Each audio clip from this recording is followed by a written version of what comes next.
I have done millions of real estate deals, but if I had to start from zero this year, no experience, no network, these are the exact 5 steps that I would take to buy my first rental property faster than I did 10 years ago.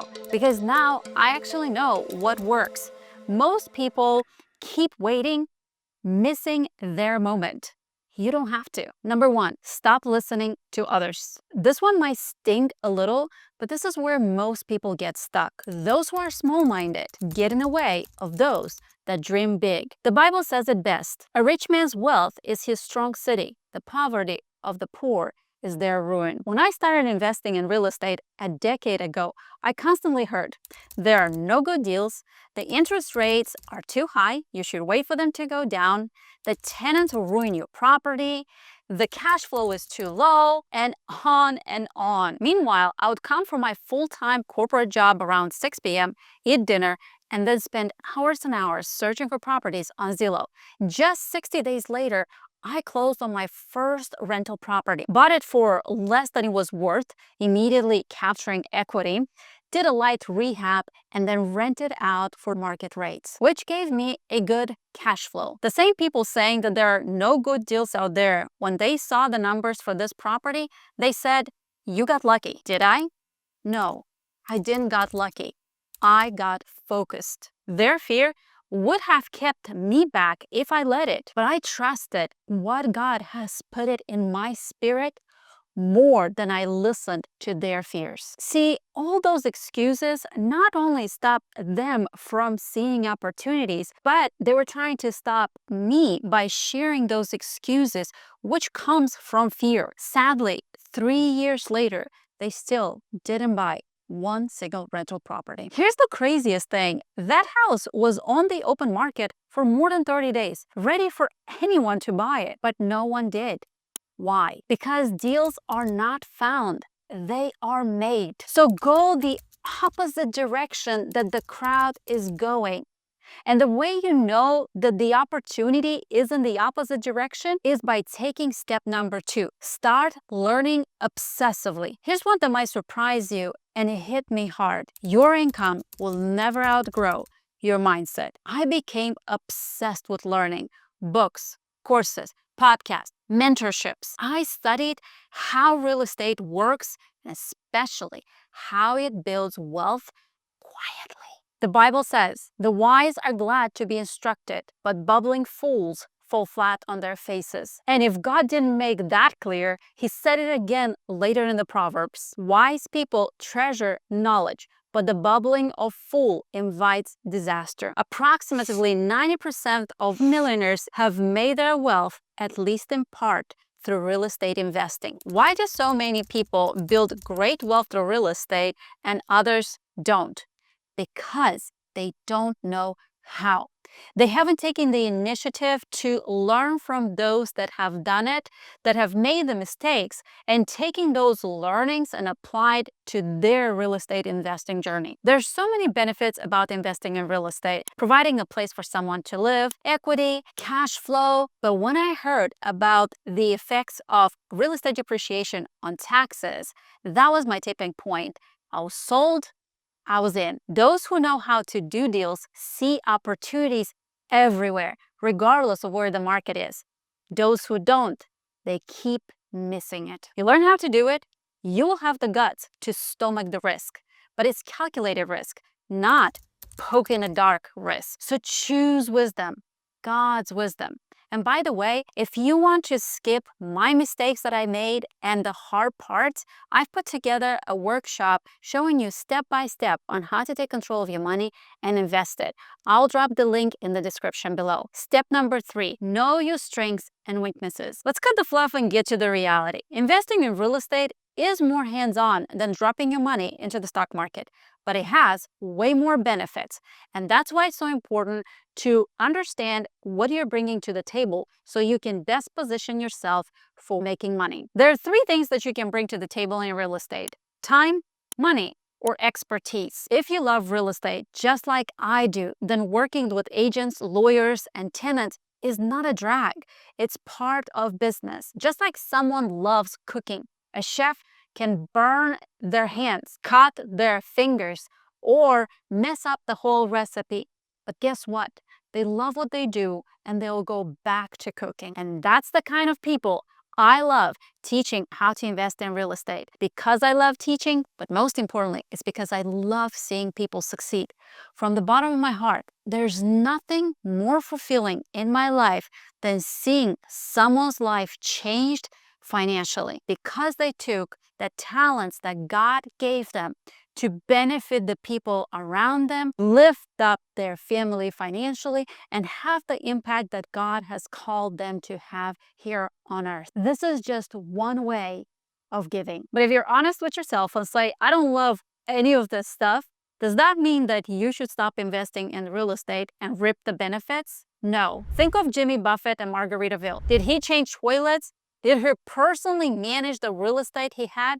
No. He did what he loved, singing. He invested the money and partnered with those that had the expertise. And this is what allowed him to take advantage of real estate benefits like depreciation, equity, cash flow, and most importantly, serve people like you and I by enjoying a great hotel and a Caribbean vibe in the US. Now you might say, but I'm not Jimmy Buffett and I don't have bazillion of dollars to do that. If you don't have money saved, great. You can use the other of three levers, which is your time. I didn't have a penny to my name when I started investing in real estate.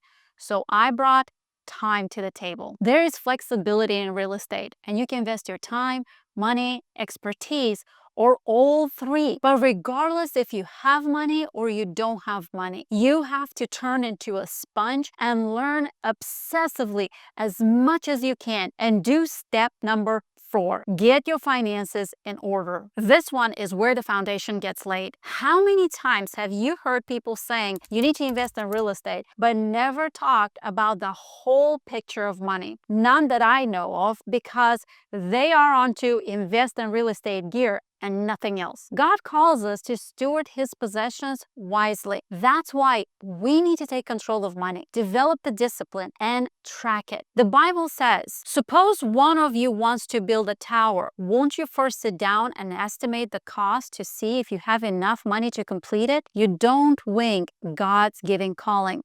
You count the cost first, because faithful stewardship, it's not random.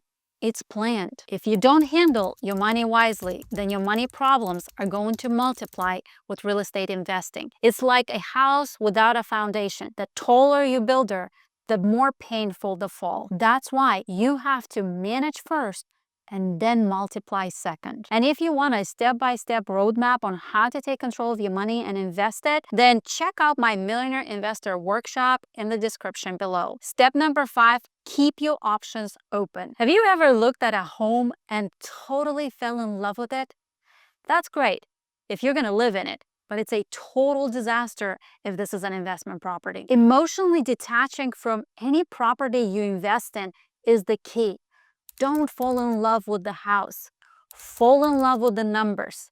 Fall in love with the options. God calls us to diversify, which means building an investment portfolio. And a portfolio, it's made out of more than one investment. Because if it would be made only of one investment, then there wouldn't be a portfolio. This video right here talks about God's investment portfolio, and I go in details on certain investing nuances and how to do it according to God's commandments. And that's keeping options open for all of your portfolio, including real estate investing, stock market investing, business, and so on and so forth. When it comes to buying your first rental property, keeping your options open means having at least 3 exit strategies. The Bible says, the plans of the diligent lead surely to abundance, but everyone who is hasty comes only to poverty. That verse alone will save you from making emotional money decisions. My 3 exit strategies might look like, can I rent it for long term at a good market rate to get cash flow? If not, can I add a bathroom? Can I add a room? If not, can I flip it? Or can I rent it for midterm rental? There's so many ways to structure a deal in real estate, but if the numbers don't work, I walk away and move on to the next one because I'm not emotionally attached to the property. And here's the mistake that most people make. They wait to feel ready. They wait for the market to turn. They wait for interest rates. They wait for this. They wait for that. But people who build real wealth in real estate, they don't wait for perfect conditions. They adapt and move forward with wisdom. So if I were to start again, I would leave the fear of others behind. I would educate myself and obsess over learning everything about real estate. I would assess my financial situation. I would get really honest with my weaknesses and strengths. I would get out of the comfort zone, and I would take messy, imperfect, and faithful actions. Because real estate, it's not about luck. It's about faithful stewardship. Months from now, you can be holding on to either a new set of keys or holding on to your old excuses. It's your move. You're not behind. You're just getting started. You're not too late. You're being prepared. God is not calling you to follow the world. God is calling you to invest in your wisdom, to take the talents He gave you and multiply it. He calls you to steward what He has given you with wisdom. And real estate, it's not just about profit, it's about purpose. That rental property that you are scared to buy might be the very thing that funds a mission, that brings peace to your family and sets your kids up for freedom. But it's only if you do that. A single mom and a nurse was calling me crying. At first, I thought that something happened, but then I realized she was crying happy tears because she just closed on a duplex, her first rental property, only months after I started working with her. She immediately captured equity on the day she closed on that property because she learned how to negotiate and how to invest in real estate in a way that benefits her. She was crying happy tears because she's been in the US only for 2 years, and she wanted her family to see what she was able to do in the US, even though she started from zero. She accomplished a big milestone, and that changed her life. And that's the biggest reward for me, a changed life.